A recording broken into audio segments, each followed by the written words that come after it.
So, do you want to do like a quick introduction for yourself? Yeah, I'm Monica Callahan. I have been doing therapy dog work since about 2011 with my third Dalmatian that I had. He was kind of my intro into therapy dog work from my mentor. I am originally and still technically am a certified dog trainer. So that's kind of how I got my start and everything. And then I ended up, our organization is all volunteer. So then I ended up becoming a tester observer for our organization. And then in 2017, I joined as a volunteer for our board of directors because we are a nonprofit. And I did that until July, where I ended up stepping back from the board. And now they hired me full time as the education and marketing manager. Oh, wow. Okay. You've been around the block a few times. It's amazing. So what just made you be interested in dog therapy in general? Like what was your start in this? Um, Honestly, I didn't really know much about it. I wish I would have known about it growing up because my first Dalmatian that I had would have been amazing at it. She just loved people and enjoyed being with people. But I was in college. I originally wanted to become a veterinarian, so I was going for my pre-vet. And then I had gotten my next dogs, and the trainer that I was going to with them was pretty active in therapy dog work. She actually was on the board with me. And she was like, I think he's got that personality that would do really well at therapy dog work. And I had no idea what it was. So I was like, all right, well, what does it entail? What do you do? And then she liked at the time to go visit children. So she took us to a school, and Doc did really well and enjoyed hanging out with the kids. And it kind of just blossomed from there. Aw, that's amazing. That's since 2011, right? You said? Wow. Yep. It feels like not that long ago, but it feels like, doesn't it? Only 2011. It wasn't that long Yeah, then it ago. was like, oh wait, hold on a second. That's like 14 years ago. It's just like that feels so like I don't know. As I age, I'm just like, oh yeah, that's not that long. And like June, it's like 15 years. You could have a child already. It's like a full-grown child, and I'm like, oh no, like Daughter is 12 and a half almost. And I'm like, gosh, it doesn't feel that long ago. yeah, time flies so much. Well, okay, you kind of like talked about kind of touched upon it, but as someone who knows just like kind of general of Mhm. what dog therapy might be, can you kind of explain to me and everybody like what does it entail, like, and just kind of the benefits of having doing dog therapy? Yeah. So, in the beginning, therapy dogs kind of started, at the nursing homes, at the schools, doing reading programs, but now you can find them pretty much anywhere. And I can give some examples of unique places that people might not think about. But essentially, they're doing a lot, science is finally starting to look into that human animal relationship and how everything works. And they're really finding that even just staring at a picture of an animal can really help bring down those stress hormones. And so, really getting hands on animals does it even more. And that the lowering of the blood pressure and just the ease of anxiety and all those things are being able to be seen through science, which is pretty amazing. So, we have people visiting. A big one we do now are airports. That's a pretty high stress environment, not only for the people flying, but the workers. Honestly, I think get a ton out of it too. Military bases, funeral homes, dentist's office are a big one that are kind of popping up a lot of places. I know.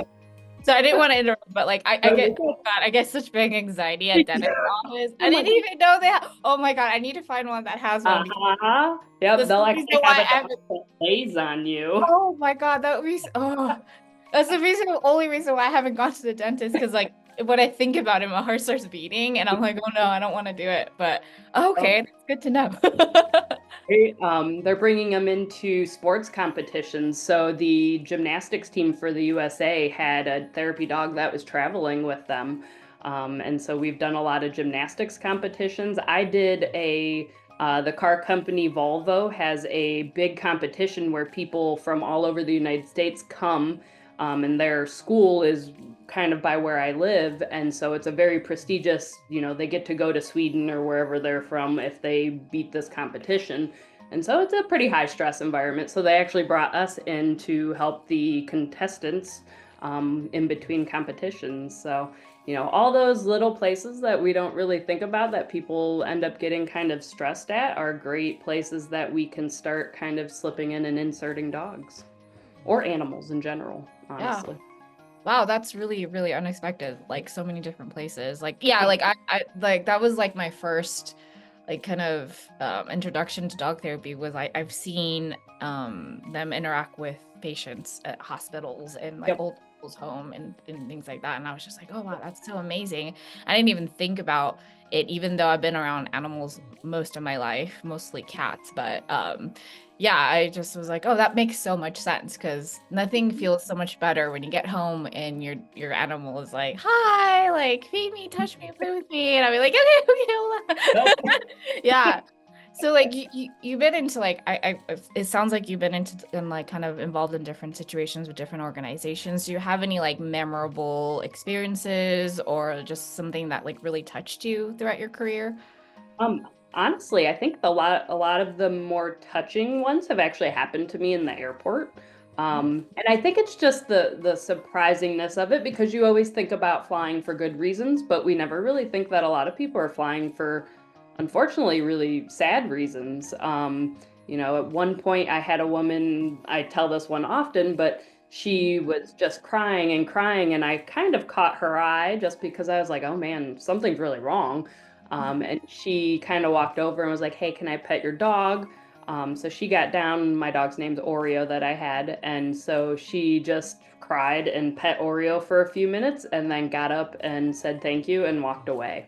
And I thought about that all day. Like, gosh, I really, wonder what was, really wrong. And she had actually DM'd me on my dog's Instagram later and said, I'm going to remember this forever. Thank you so much. I actually left my dad for probably the last time he was in the hospital and, not doing too well. And it was really hard, but I'll always remember Oreo because of that. And so I was like, oh my gosh. We had someone come back to the area. I visit at the Myrtle Beach Airport in South Carolina. And we had someone coming back for the first time since she had lost her son there. And so she was a little upset about that. I just met another woman about a week ago who had to fly up to go visit her mom because she was in the hospital. And so a lot of sad reasons people fly. Mm. And we also do a military base that has a very high stress school, one of the hardest in the military for the US. And so they have a high rate of suicide. So we do visits there every other week to kind of hopefully help mitigate some of that. Yeah, it's very interesting, very eye-opening. Yeah, it's just amazing. Yeah, I have a few friends who are therapists, kind of traditional, like one-on-one, and yeah, like I mean the amount of trauma they have to like kind of carry is just unexplainable, and I always like feel for them, and it's such a great like sacrifice like one can make, I think, being a therapist, whether that's through animals or just kind of traditional means, because you are like witnessing people's like sadness all the time, and that's and I'm assuming people who are going to therapy and just are very much of an empath and like kind of like take on people's pain and stuff, so like I just can't imagine having to deal with that every day. And but I assume there are some cases that you see. I mean, it sounds like the situations that you just spoke was kind of like a one-time thing, or maybe just like a few hours thing. But I'm assuming dog therapy can kind of be a long-term experience as well. Do you kind of and do you see like changes, like physical and like psychological like changes in people, and like if so, like how? I'm pretty sure it varies from time to time, but do you have any like instance where you're just like, oh my God, I just see it instantly, like I could see like them changing, I could see the aura like changing? Do you have any situations like that, or is it more like a process? For me personally, I think you'll probably see a lot more of that, and I hear a lot more about that in like your assisted livings, your nursing homes, school situations. So a lot of the school visits I do are kind of one-time reading programs that people bring them in. We do visit every other week at the library here. Mhm. And so seeing a change in kind of those reading points is really nice because you do get some of those kids that really struggle to read.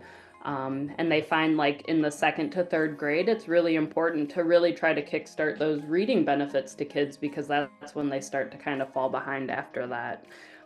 So a lot of reading programs really try to target that first through third grade. And there is a program called the READ program, which is Reading Education Assistance Dogs. And so they have a little bit of a program that you can actually go through so that you can help the kid rather than just sit there and listen to the kid struggle. They teach you how to kind of interact with the child to help them get better at their reading scores. And so there are tests being done showing like if you start reading at the beginning of the year, those test scores by the end of the year are raising. And then if you look at like assisted livings, there's, instances where people who haven't talked in years are saying things because they want to see these dogs, or they haven't moved their hands in years and all of a sudden they're moving it so that they can pet the dog. And it's truly amazing to read all of our members' stories about just these really touching moments. Oh my God, it's so amazing. Sorry, I'm like I get teary I know. things like this. Um, it's just because I was like, humans are so amazing, and sometimes sometimes I feel like, oh my God, humans suck, and then it's like you hear stories like this, and you're like, no, we're amazing There, we people. have some amazing members. Yeah, no, that's like, do you recommend like having animals around when like when you have a child, and like do you kind of recommend introducing animals into households? Like it sounds like, I mean, I know like there are some like um uh, I guess I don't know. I guess I can see how parents can be kind of wary introducing animals to babies and like things like that. But I also feel like it's such a beneficial benefit to like kind of grow up with an animal. Like what kind of would you like? What's your opinion on that? So on my dog training side, I'm recently I let it last because I am taking on this full-time job with ATD. Mhm. But I had a license called Family Paws Parent Educator. So I actually worked a lot with families who were having children or introducing dogs into families with children. So that is a very special topic to me. But I think as long as it's done safely and appropriately, I think it's amazing to have, and it doesn't even have to be a dog. I didn't have a dog until I was 12 because my parents aren't really dog people. Now I have four and they're like, oh God, what do we do? And I had, a gerbil, I had a hamster, a guinea pig. And so I just think having that thing there when you're growing up can be beneficial for kids who might not feel like they're popular or, interested in hanging out with other people. A lot of people would probably choose animals over hanging with their dogs or other humans, right? Uh, So, I um, see the big benefits for sure. yeah. Yeah, okay, great. That's good to hear because like I'm an only child, so like, and I was really I was a really shy kid, so I had difficult making like lasting friendships. And I remember my first ever pet was a fish. It was a goldfish that we got from a fair, and I remember like feeding it and like talking to it, and like because I was like, oh, I had no one else to like talk Uh-huh.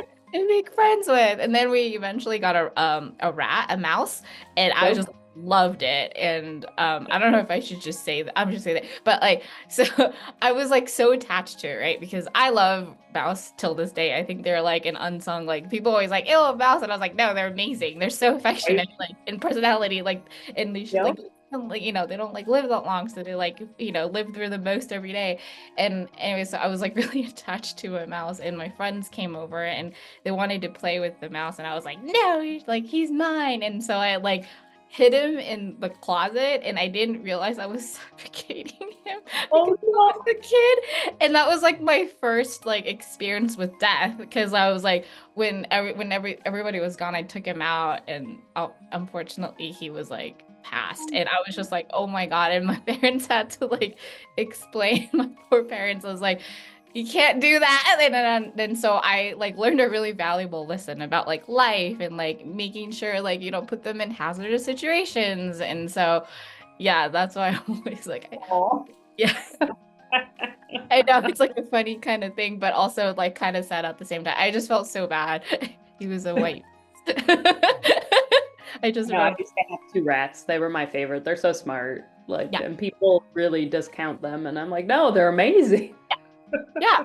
And birds. I really like birds too. And people always like, oh, they're so weird. I'm like, no, like they're so Birds too. cool. Yeah, they're so cool. They just chirp a lot, but who cares? So yeah, so I'm really glad. And also, yeah, with also elderly people too. Like I know it's hard for them to take care of animals, but I always felt like it's like, when as you get older, you start losing, families and friends, and it's just kind of nice to have that companionship. Just to like, Oh, yeah, something to live by. It's like such an human instinct, right? To wanting to like take care of something. So I think it's just, gives you purpose. yeah, I it find, gives you purpose for sure. especially when you get older and you might feel like you're losing that. I feel like it gives a lot of older people that purpose. Yeah, I agree. Yeah, I'm sorry, I'm kind of like veering off of like my questions You're because good. it reminds me of all these things. So I don't know, like, I just kind of wanted to hear your opinion about, because I saw in on YouTube about I forgot where it was, but like they introduced stray cats to inmates. I don't know if Okay. you, yeah, so they it's on a, it's like sorry, my scalp is itching so bad. So unprofessional. I'm like scalp. I'm like so I get distracted.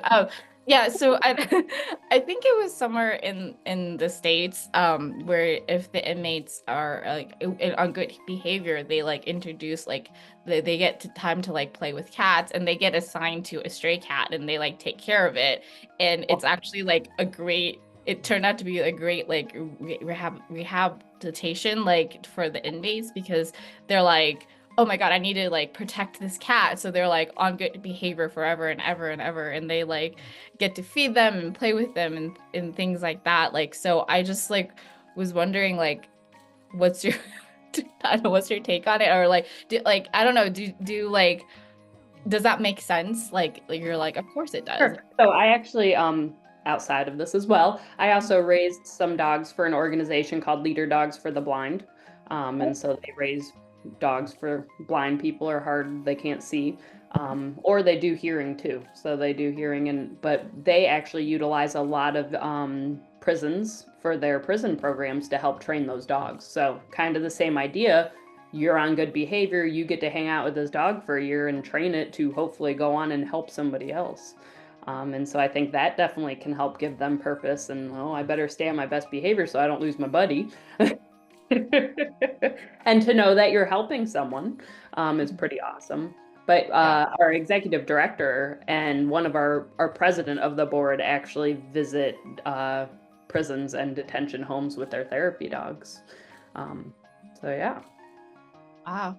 Yeah, and it's just like I just didn't realize there's different types of like therapy dogs, I guess, because you just said that there's some dogs that kind of help children read and kind of get over that. Is it different trainings, or is it just kind of, So there's service dogs, which is kind of where they mitigate disabilities for their owners. And so those are the dogs that you see are able to go out to different stores and stuff with their handlers because they have that special task training to help mitigate that disability. And then there's therapy dogs that have to be invited in places, and they just pretty much help people feel better. However, we always say, every dog is going to be better suited for somewhere different. And you really want to try to tailor where you visit to what your dog enjoys, because that's a big part of it too, is making sure your dogs enjoy it and that they're comfortable. And I have a good example. I have one dog who enjoys more of the sedentary visits. So like our reading program. He likes to just lay down, build that relationship with one person, get pet, lay there and be loved. So they might do better at like an assisted living where you're not moving around a ton.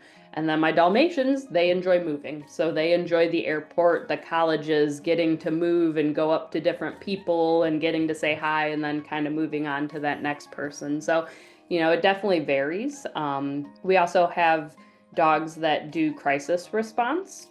And so that might be a little more intensive and long term to where they're out for, a normal visit might be about an hour, but these are dogs working on and off, 12 hours a day, going into places that had just had a really big crisis. And so those dogs are obviously going to need a little bit more stamina.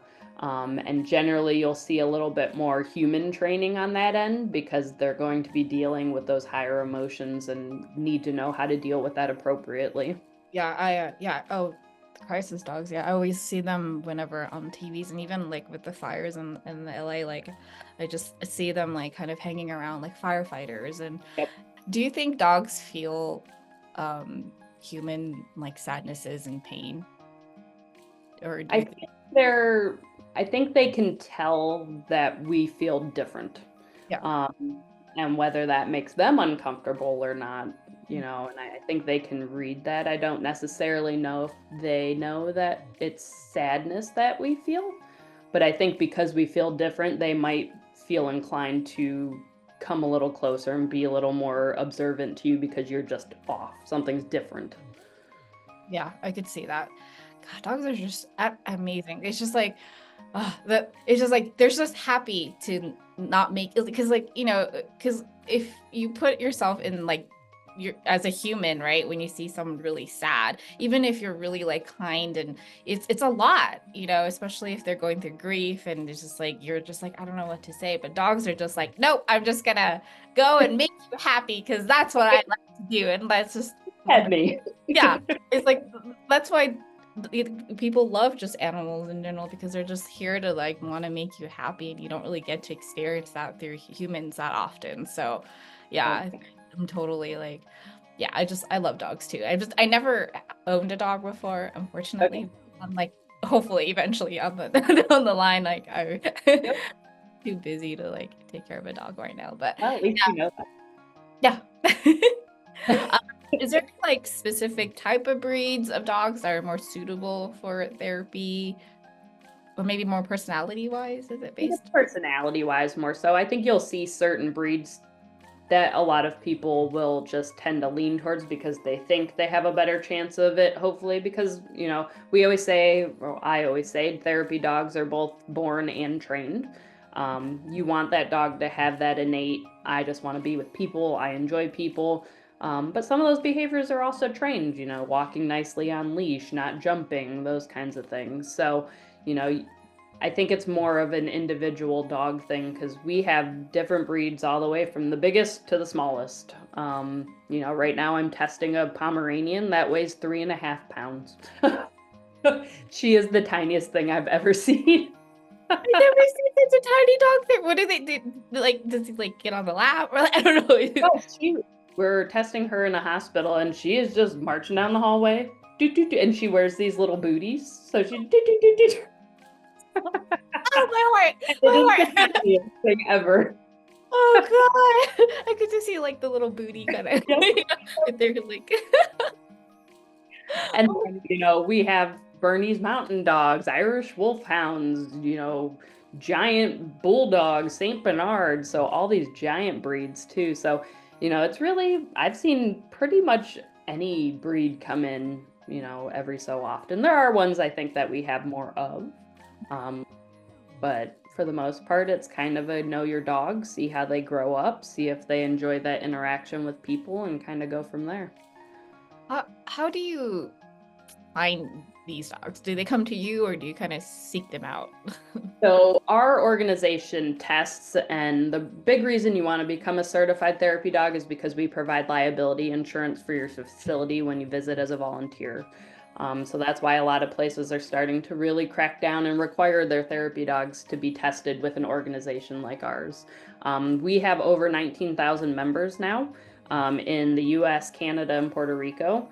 And at this point, I think a lot of it is word of mouth, knowing other people that do it with their dogs and say, hey, this is the organization I belong to. Honestly, right now, we don't really do a ton of marketing because we are growing so fast, and we have a very small office staff of, I want to say like 6 people. And we really try to keep that, if you call our office, you're going to talk to someone real. You're not going to get a computer. And so that's what we're trying to keep. So right now we're trying to keep things, have a good foundation. So we're not doing a ton of marketing, but we're growing by leaps and bounds still. I think people are just so interested and they Google therapy dogs, and that's pretty much our website. So, kind of on topic on that, like, so what if someone wants to become a dog trainer, right? Like, what's kind of the qualifications, the kind of the like, do you have any, qualifications and just recommendations on like how? The therapy dog. Yeah, yeah. So really no qualifications right now. You don't need to take a special class or anything. We have a lot of people that just train their own dogs and then want to go on and test. Part of our testing process is you do have to do a background check through an organization called Sterling Volunteers. So they do a lot of background checks for different volunteer organizations. So you do need that. And then we do have a vet form that your vet will fill out about your dog. And then the test and 3 observations. So our test isn't just a one-time you're done thing. They do a handling assessment where the tester will put hands on the dogs, make sure they can walk nicely, make sure they're not easily startled by anything. And then once they pass that, on 3 separate days, they do 3 observations and an actual therapy dog visit. And 2 of those have to be in a medical facility, whether that's a pharmacy or a medical supplies place or a hospital or a nursing home. So it just has to have some medical component to it. Right now, we don't have any like super big qualifications. You don't have to take a test. Some organizations might have you take a test called the Canine Good Citizen before. That's through the American Kennel Club. We don't require that because some of the things it tests on, we don't feel are needed by a therapy dog. So we like that our test is very particular on the skills that a therapy dog should need. Okay. So like, so anyone can be a do you call them handlers? The people who, Yep. Yeah.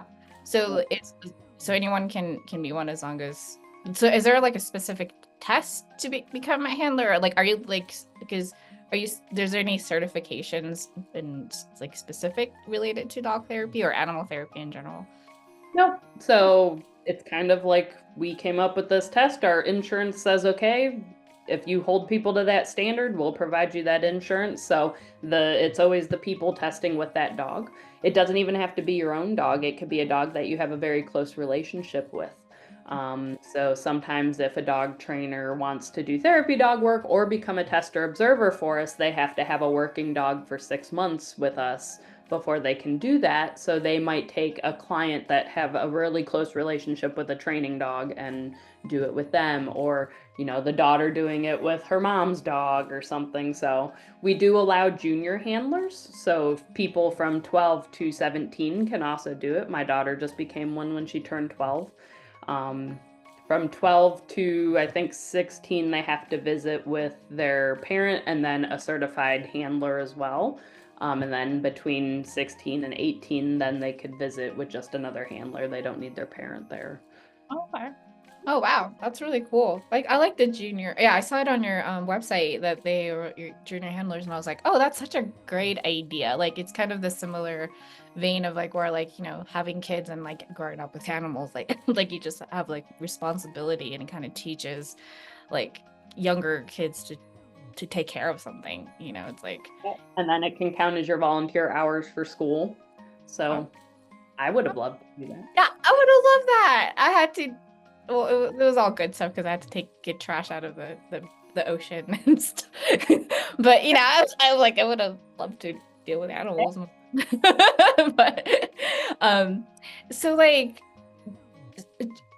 do you recommend, like, what if someone was kind of afraid of like said animal? Like, do you still recommend that to them, or is there like a process where like you teach them to get used to, like, say for dogs, like if they're afraid of dogs, like do you push that to them, or do you just kind of let them offer a different kind of solution? Like, So generally that's why I always tell, especially clients or things like that, like, we want our dogs to love the people, but we also want our dogs to have some impulse control so that they're not just running up and trying to get to every single person, because you are going to run into people that don't like animals. And so we really try to push making sure to ask before you approach someone, whether they don't like dogs or they're allergic. You don't really know. So that's a kind of a big thing that we always tell people. And if people say, no, I don't want to visit, then we need to be like, oh, okay, that's fine. Some people just want to look at your dog. They don't necessarily want to interact with it. So that might be when it comes into play that maybe your dog knows a few tricks and you could show those off instead of, just letting them interact. Because like I said, they're coming to find that even just looking at animals can help people feel better. So that can be a big help. We do have, if there are, I don't know, summer camps or school programs where we do have kids or people that are afraid of dogs, if they want to make it a goal that they can interact with a dog or get more comfortable around them, we do have teams that have done work growing those steps until they can actually get that interaction between the person and the dog. So I think it kind of depends on where you're visiting. If it's a routine visit, how long you want to work on it, and if the person wants to work on it. Yeah. Okay, so let me ask you kind of an opposite question. Like, do you have any difficulties or like when doing dog therapy is there some things that you're just like having like issues or is just like having trouble with? Or like I think for us as an organization, a big thing for us trying to get our members to understand is that we're volunteers and our most important job that we can do is to advocate for our dogs. I think people, because they're volunteers, feel like they have to give everything to everybody. And unfortunately, that puts our dogs in some potentially scary predicaments for them. And it can be potentially dangerous for the people you're visiting if your dog's uncomfortable. And so it's like, no, like if your dog's uncomfortable and you have to end the visit has to end because your dog is your first priority when you're visiting. So unfortunately, I do think dogs get put in some uncomfortable positions for them because the people are afraid to speak up for their dogs. And so that's a big part of my job as the education and marketing director manager is to say, hey, it's time that we need to start advocating for our dogs to keep everybody safe. It's our job as an organization to try to make sure that no claims ever happen for our insurance. For over 19,000 members, and I think that's what a lot of people struggle with is like, we have so many handlers, like just because a rule might not apply to you in a certain sense or your dog might become uncomfortable with it doesn't mean somebody else's. And everybody's visits are different and we all experience different things. So that's why it's important for us as an organization. So a lot of people don't know how to interact with dogs correctly. And so it can be a lot of education. Yeah. Oh my God. Yeah. I mean, I've never had a dog, but I know how to approach, like you don't go to them, they come to you. A lot of people just want to like shove their hands in their face like that. Like, thank goodness our dogs are mostly okay with that, but one day you're going to do that to a dog and it's not going to be happy.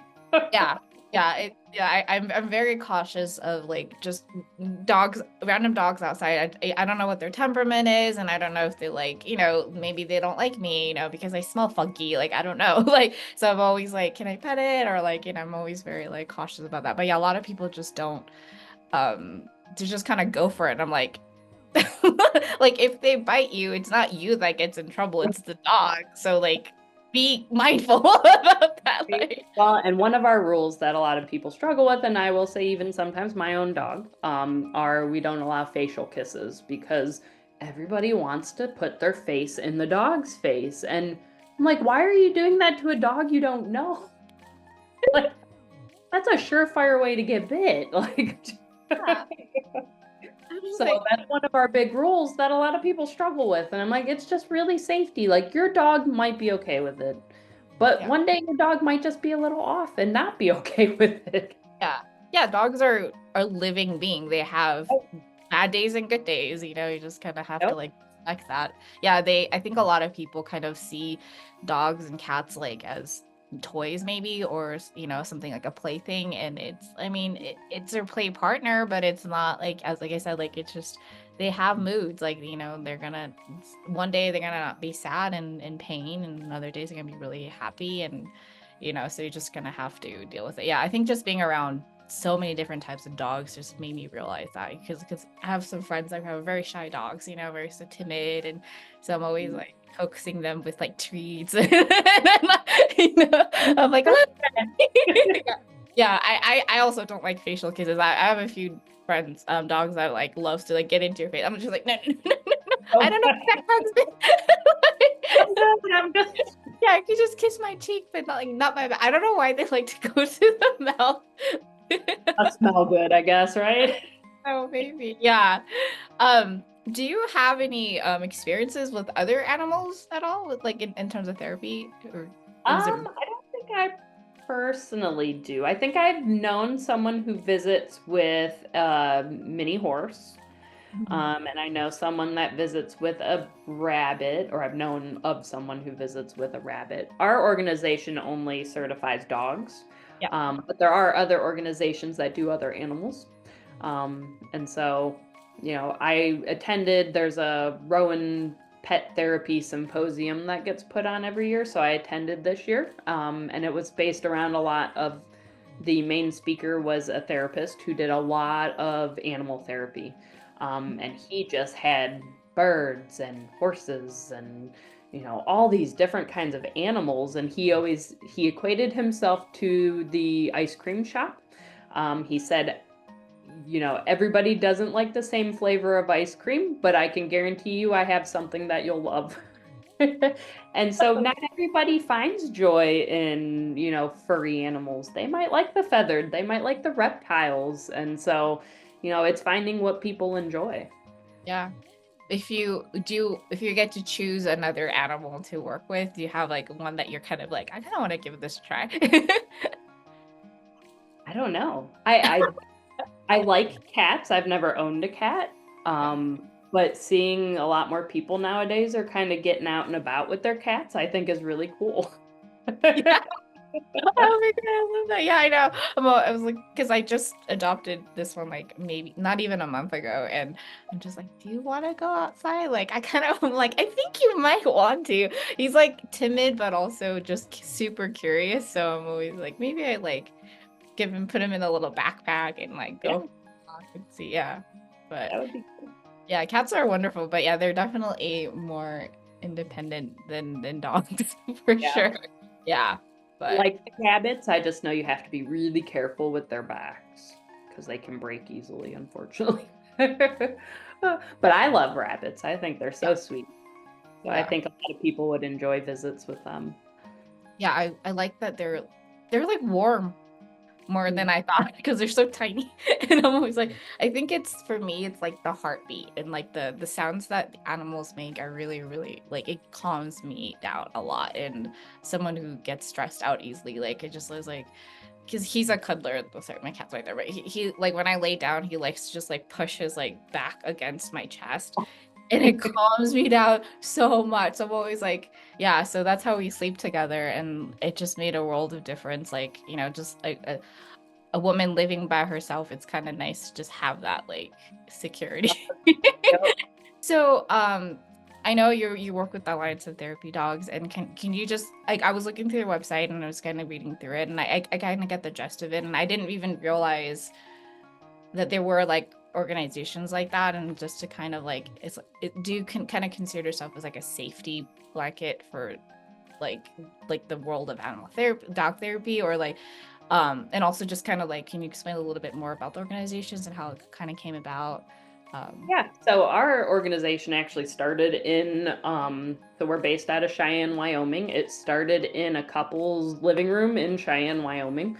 They enjoyed therapy work and they wanted to start their own organization. And so it grew from a handful of people in their living room to now, like I said, over 19,000 members. I want to say we're on almost 35 years now. So I want to say 1990. This year might be 35 years. I have to confirm that. But yeah, so, some little grassroots organization grew up. I would say that for handlers, we should be like a safety blanket because you should have that insurance when you're visiting. And I always tell people it's not just because your dog might bite. You might have the most friendly dog and that's a non-issue. Somebody might trip over your leash one day, or your dog might accidentally pee on something and someone's not happy about it. Or, it doesn't have to just be that your dog bit somebody or scratched somebody. It could be a complete accident and someone decides that they want to do something about that. And so, unfortunately, nowadays we have to worry so much about insurance that's a major factor, I think, in therapy dog work now. Yeah, people love to sue other people, really. Unfortunately. Wow, it's like I think it's because I've like recently found out about dog therapy. Recently meaning like within the last like 10 years. I didn't even think about, oh yeah, like it could have existed like well before I was like born. Or like, I you know. want to say it kind of started in like the 60s, 70s. Was probably when it started to come about. And actually at that symposium he was actually talking about the very first time that pets were kind of used as therapy. And it was totally by accident. Now I'm forgetting what he kind of said, but I want to say it was a therapist who just had an animal in their room. And somebody came to visit. And he wasn't supposed to have the animal with him that day, but for some reason he brought it with him. And I want to say it was like a guinea pig or something random. And all of a sudden, this kid that he's been visiting with was all about the animal and just started talking and talking and talking. And afterwards, this guy's like, holy cow, like, this might be a thing. Yeah. And it just grew from there. It was like, I really thought it was a dog. So when you said guinea pig, I was like, oh, wow, that's so random. Well, I can't remember what it was. It might have been a hamster or something small. It wasn't a dog. Yeah. Yeah, it's just kind of grown from there. And yeah. I would say like the 90s was when it started to get kind of big, and then it really just has taken off from there. That's crazy. I don't really know how popular animal therapy is in Japan. I did a little bit of research, and there were some places that was offering it, but it wasn't like a whole lot.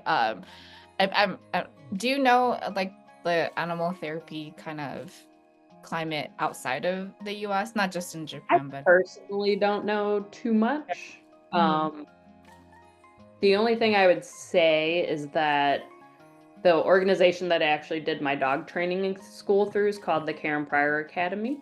And I know that they've actually had a big pool in Japan for that program. So I do believe that we do quite a few classes out in Japan.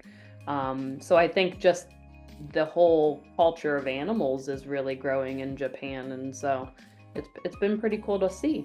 Yeah, we have a lot of people that go out there to teach and things like that. From dog training, not ATD or anything.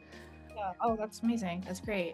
Yeah. So kind of just like to wrap this thing whole up, like, just kind of wanted to hear like a word of like encouragement or something for people who are who doesn't know, and like, or maybe hesitant to like, or like have dog therapy, animal therapy in general, especially towards like a culture where like specifically Japan, where, they are very much like kind of, oh, I don't want to seek help, like, oh, I'm just gonna deal this with myself. That's tend to be the tendency of just the population in general.